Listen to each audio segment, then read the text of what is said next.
edition of the social media program on television, The Buzz.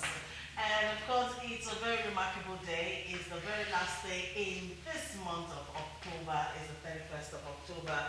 I'm excited. I mean, it's a good thing to see the beginning of a thing and even the end thereof. Speaking biblical English. Welcome to the show. My name is Patience Bello Kafo, your regular anchor on the program. And joining me at the table this afternoon is a pleasure to have the Chairman Board of Trustees for ACT Network, a good governance advocacy group, and is also a business and financial consultant, Mr. Shegun Shopito. Good afternoon, sir. Good afternoon, madam. AKA Mr. Assurance. Welcome to the program. Thank you. Okay, also, I have a dear friend. He's a regular on the program, and he's also a renowned journalist with the Guardian newspapers, Mr. Chooks Unwane, AKA Fine Boy. Good afternoon. Yes, my assistant gave you a name. We're doing AKAs. This AKA is a real bomb blast. Thank you very much. How was a trip to Rwanda? It was fine. Awesome. All right. So on the program, you know what we do. Basically, we discuss trending issues on social media. I will be doing just that on the program this afternoon. You can participate by using the number 0802-836-8971. But before we go into the show today, let's take a quick commercial break. We'll be right back. I woke up this morning. Nothing wakes me up better than a cup of cowbell coffee. Delicious coffee aroma.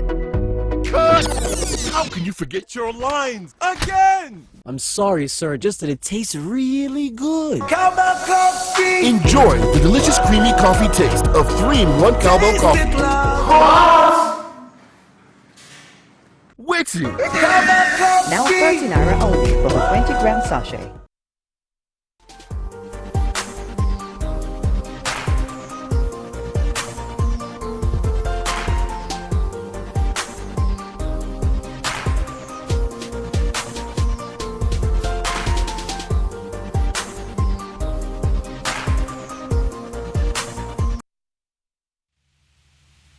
Thanks for joining us again.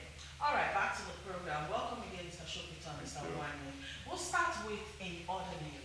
36 state governors settled for 22,500 naira as new minimum wage. The governors of the 36 states of Nigeria have agreed to pay 22,500 naira as the new minimum wage to workers. The new minimum wage was agreed upon at a 3-hour meeting all the governors had in Abuja yesterday. The minimum wage currently stands at 18,500 naira, and the Nigerian Labour Congress is, however, demanding that the minimum wage be increased to 30,000. So here we are, gentlemen. 10 seconds each. I think it's a joke. It's a joke. I mean, that's a 4,000 naira increment on the previous minimum wage, and you wonder, since the 18,000 was agreed till now, I think it's almost, I'm not very sure, like 10 years. So if you look at inflation between then and now, you know, you haven't increased anything. I mean, the 30,000 that Labour is insisting on is even too small. It doesn't take anybody anywhere. So, you know, they're not serious. All right, Chips. I would like to play the devil's advocate because this government started by bailing out states. States could not pay 18,000. They had to wait for tariff refund to be able to pay what they paid. Some are still owing 18. So I really don't know how they are going to pay 30. They will pay the one. I don't know. Or even pay the 22. So I think what we should be looking at is whatever we need to be very realistic in this. Even though it's small, it's nothing like one back. But I'm looking at the antecedent of these governors. Okay. They might agree to pay you 30 and you get it. What do? You go back to the street again. Interesting. We'll see how it pans out. All right, still in other news, Trump plans to terminate birthright citizenship. U.S. President Donald Trump plans to revoke the birthright citizenship, which allows children of non-citizens and illegal immigrants born in the U.S. to become automatic citizens. Trump referred to the law as ridiculous during a TV interview and said he wants to sign an executive order ending birthright citizenship. Trump has always criticized the so-called anchor babies, and now that he's president, he plans to do something about it. According to him, it's in the process. It will happen with an executive order. I mean, look, Donald Trump is an allegory. I mean, the guy he moves from one ridiculous to another. Look, one of the things that makes America the greatest nation in the world is its diversity. It's the fact that it opens its doors. In fact, it started by people from all sorts of places coming together and creating a society where no matter who you are, you can achieve your dreams. And systematically, slowly, by one step at a time, Trump is destroying the very fabric of what makes America America. So, you know, good luck to them. All right, Chooks. As a Nigerian, how do you receive this news? I think the first question I should ask is, in Nigeria, where our country, do we do citizenship by birth? Is it applicable in Nigeria? If a Ghanaian, you are born here, do you automatically become a Nigerian? That's the first thing I ask myself. So I won't criticize it. I think America has been doing Christmas for Africa because that's why we're where we are. Because everybody just gets out and then we leave the country. I think it's time to keep all of us here. Let's sort ourselves out. People take it as escape route. You go to America and you stay, and then we leave some gangsters to be running our own country. And that's why I think things like this will make us to wake up. Yeah, to begin to show, yes, you know that this is my country. I don't have another country. But when you have the option of, oh, I'm an American citizen, I'm British, let me just check out. Yeah. Nobody's checking out. We all die. We all stay here. All right. Moving it along, Bayelsa State Governor signs executive order for automatic employment for first-class graduates. Bayelsa State Governor, the Honorable Henry Seriake Dixon, has said that he has taken a decision to sign an executive order to give automatic employment to all first-class graduates in the state every year. The governor said the executive order was aimed at ensuring that the automatic employment policy is sustained annually, even after the end of his administration. He explained that the order would mandate the Civil Service Commission to present a list of duly verified applicants to the office of the governor every year for automatic employment. Why are you laughing? It's patience. Well, I mean, look, I think it's a good initiative. Even though in isolation it doesn't deal with the problem that we have of the inefficiency, the mediocrity that the civil service represents in Nigeria today. Even unemployment. Yeah, and then it doesn't also deal with the unemployment issue. But look, it's a good thing, because what that is supposed to achieve over time is that you have the best brains that state is producing, working for government, where they are probably most needed, because there they can achieve the most impact for the most people. Sure. So it's commendable, but you know, we need to do more. Okay, Chooks. Yeah, there's no agreement about that. These are some of the things that we have done years in rows. There's nothing in giving a first-class student job automatic. It's like natural. It's supposed It's to like a given. Yeah, it's something you should do. But I'm actually waiting for, I don't know, maybe when one day one becomes a governor, we'll do things differently. I would rather see a governor that gives automatic employment to disabled and physically challenged. That's a better angle to go. I would rather give automatic employment to physically challenged. If anybody who is physically challenged went to school, you don't need to. The next day, the person should get automatic job, because it's a way to deal with that. That's a more practical. It's a more something that will talk. Okay. All right. So that's it in other news. We're going to our real stories of the day. Before we do that, we'll take another quick commercial break. Join us again. Want to know what's coming, guys? The free beach ball! Huh? I guess I'd better start again. Oh, here we go, everybody. Free beach ball! Yes, guys, there's a free beach ball in every carton of Capri Sun. Get a carton, get a ball. It's time to play some more. Way!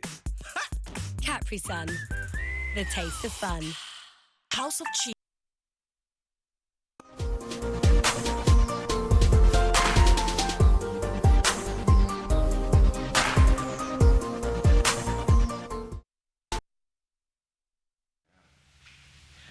All right, we're back. 0802-836-8992 is the number to use if you want to participate. Our first topic, no work, no pay policy. The Federal Executive Council has approved no work, no pay principle when workers go on strike in the federal public service. The Minister of Labour and Employment, Dr. Chris Ngige, disclosed this on Wednesday at the Presidential Villa, Abuja, while briefing State House correspondents after the Federal Executive Council meeting presided over by President Muhammadu Buhari.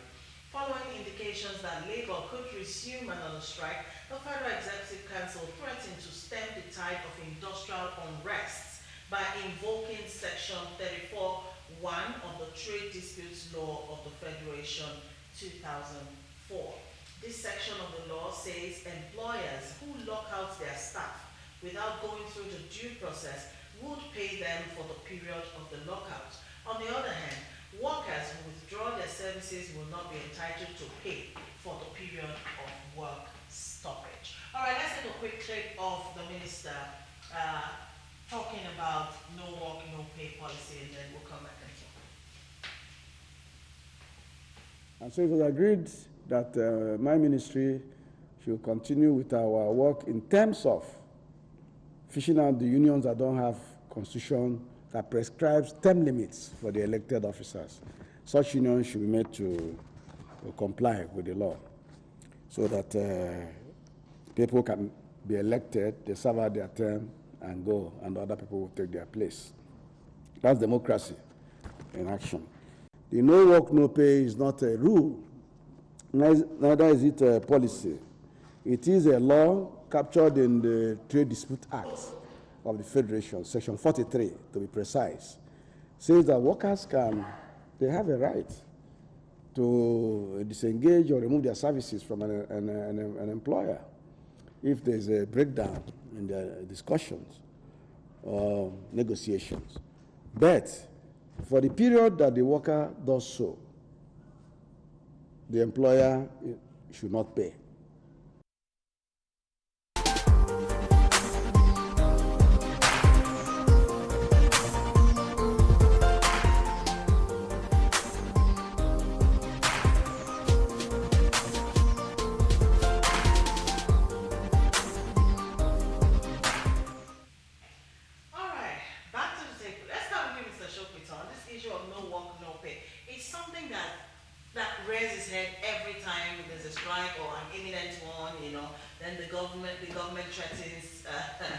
Threaten workers with this policy. But so far, I mean, it's something, all the efforts have been really in futility, but now that it's coming up again, do you think the government is serious about it this time? I think they're always serious about it. Okay. But they dare not try it. Let him try it. Why not? Let him try it now. Because, we're talking of organized labor. There's a reason they're called organized labor. They're organized. They can shut this country down. They can shut the economy down. Maybe because of our poverty issues, they may not be able to shut it down for a very long period as we've experienced. But 3 days of no activity nationally is catastrophic for the economy. You're an economy coming out of recession, so let him try it. I don't understand where the minister is coming from, because I know that the Trade Disputes Act, when you read it in conjunction with the Constitution, I'm not a lawyer, but I'm informed enough to know that you have a right, a freedom of association, freedom to express your opinion, freedom to fight for your rights. You can belong to a union. Unions are permitted by law to act on behalf of their members in engaging with the employers. In fact, the Trade Disputes Act actually provides several steps that you are required to go through in settling disputes. It recognizes that there will be disputes. It's inevitable, so that's why it's a dispute law. Yeah, exactly. So I don't know whether all of the steps prescribed, collective bargaining, arbitration, going to the IAP, going to industrial court, to resolve things before you then take on strike as an option, has been exhausted. It's a different issue. But for the minister to then say that if they don't come to work during the strike, that they will not get their salaries, it will be illegal. I don't think the government has that constitutional power, because the Constitution recognizes the rights of these guys to fight for what they believe is their cause, whatever that might be, as long as they don't break any law, destroy any property, or whatever. So I don't see where this is going to go. It's a power play, you know. So he's got to say that, and then they also have to respond. But ultimately, it can't happen. Chooks, do you agree? Well, I partially agree and I partially disagree.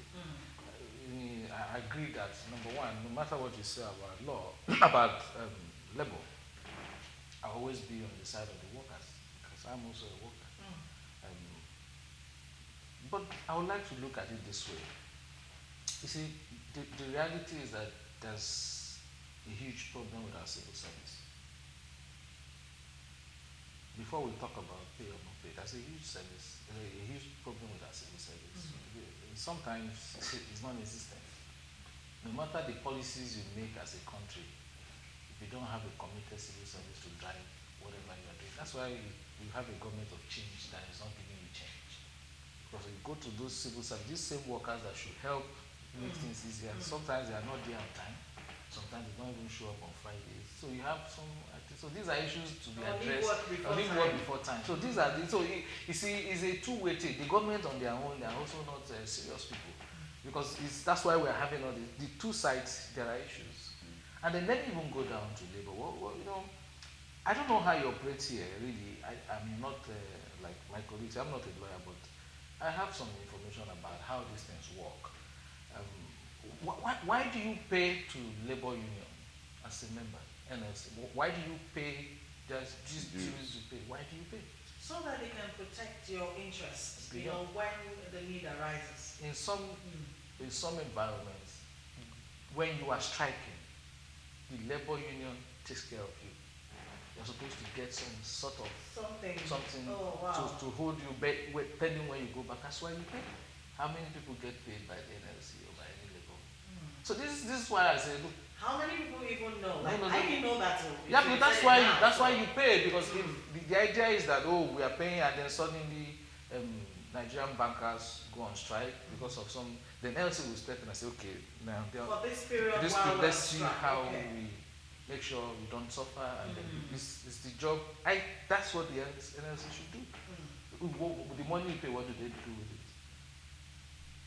I mean, So you when you say no work, no pay, it's because as labor union, you should be able to take care of your people.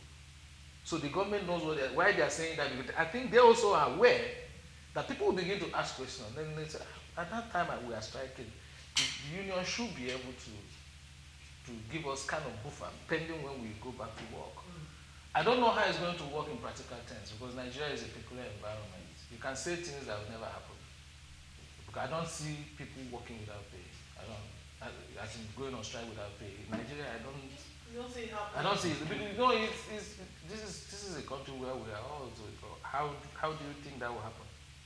At the end of the month, people will get their pay. Is that what you're saying? This economy, it's not possible. Even though it's contained in the trade dispute. Yeah, I think why the government is doing that is that they are tactically trying to push the union to force them to put their house in order. Because what they will do now is that, because people will begin to ask questions, the union will also sit down to say, okay, let's ensure that we don't just begin to go on strike.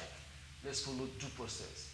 Let's do the normal arbitration and whatever. And then the strike is actually the last resort. So when you begin to strike anyhow, then it becomes a problem, because they are not giving the government also opportunity to prepare for your being off.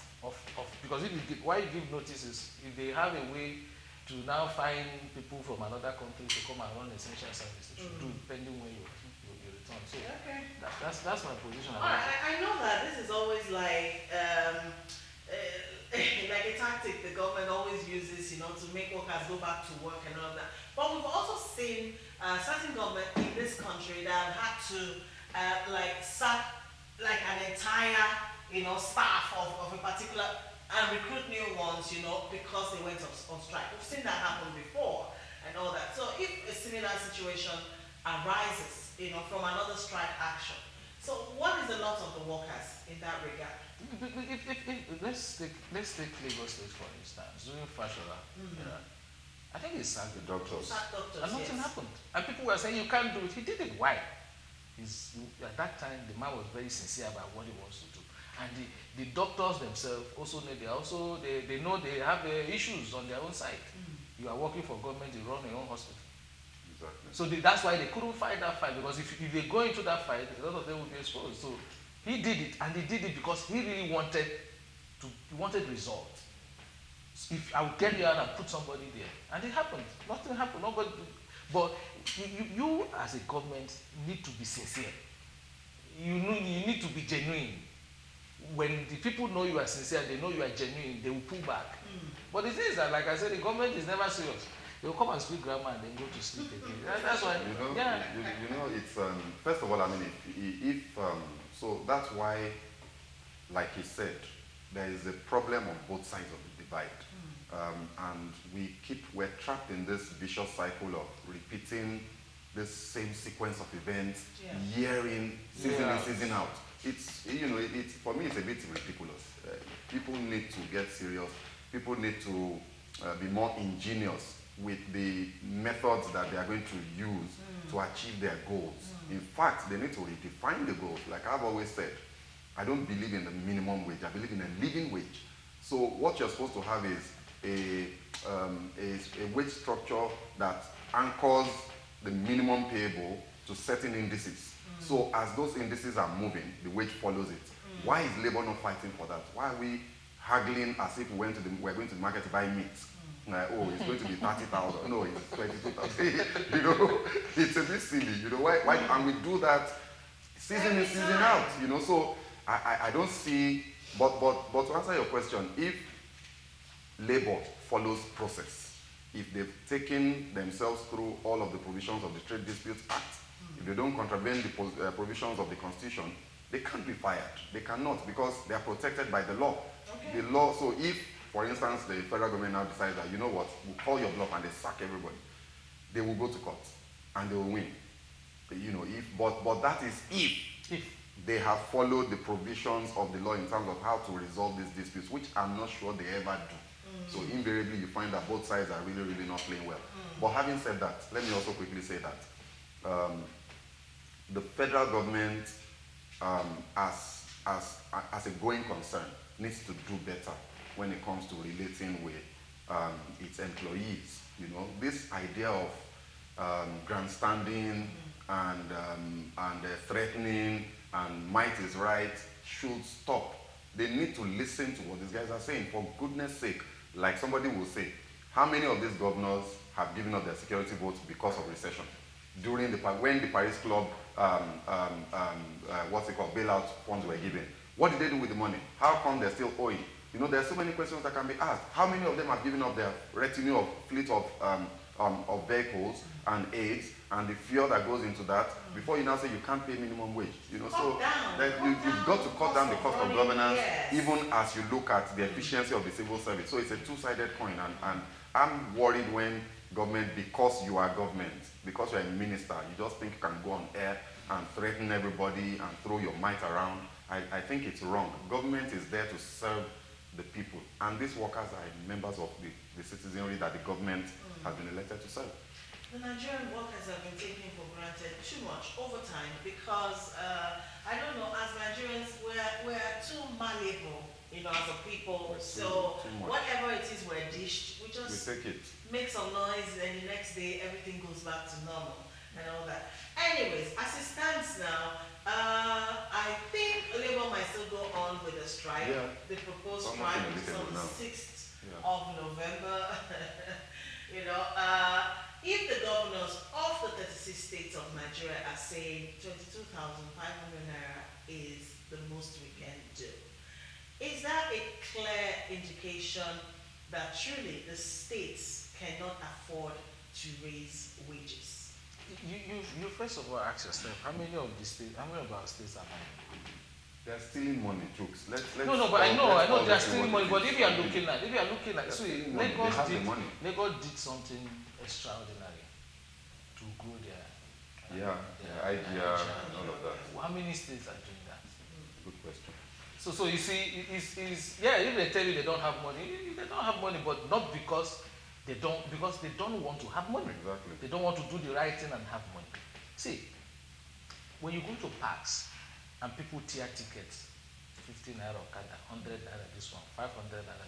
Why is that money? Where does the money go? Because to one individual who sits down and eats the money. You must find a system that returns money back to government. In this Lagos, that's why we keep talking about this malfunction. Even traffic offense, you go to bank and pay. You buy small drug in the general hospital, you pay to bank. So the government is tracking every money that comes to the system. So you can't say you don't have money. You find that there's money.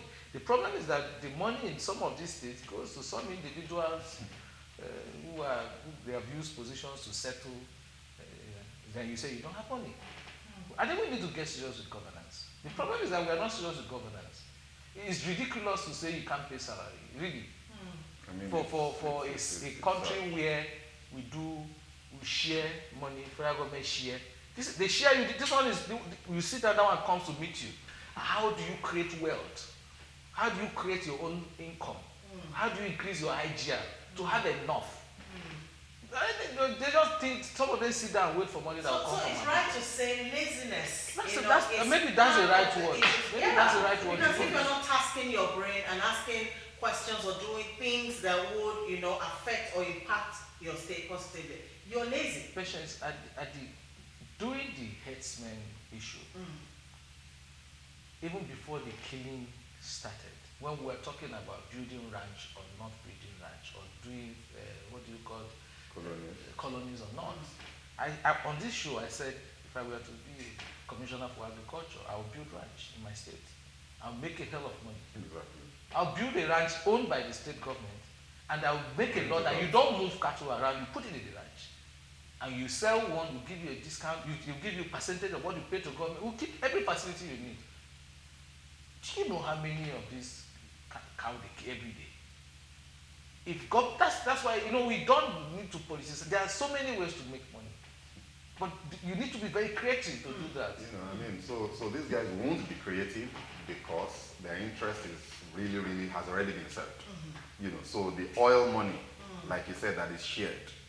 I detest that word. Honestly. It's a word that is so strong in our lexicon. Yeah. We get every month.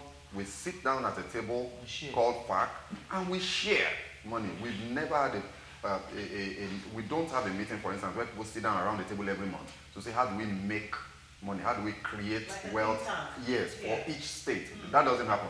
But every month we sit down, we share money, and of course because that money is available under the control of the governors and their aides, they have no incentive to think. So it's unfortunate, and that's why for me I will never buy the argument of we can't pay. They should pay.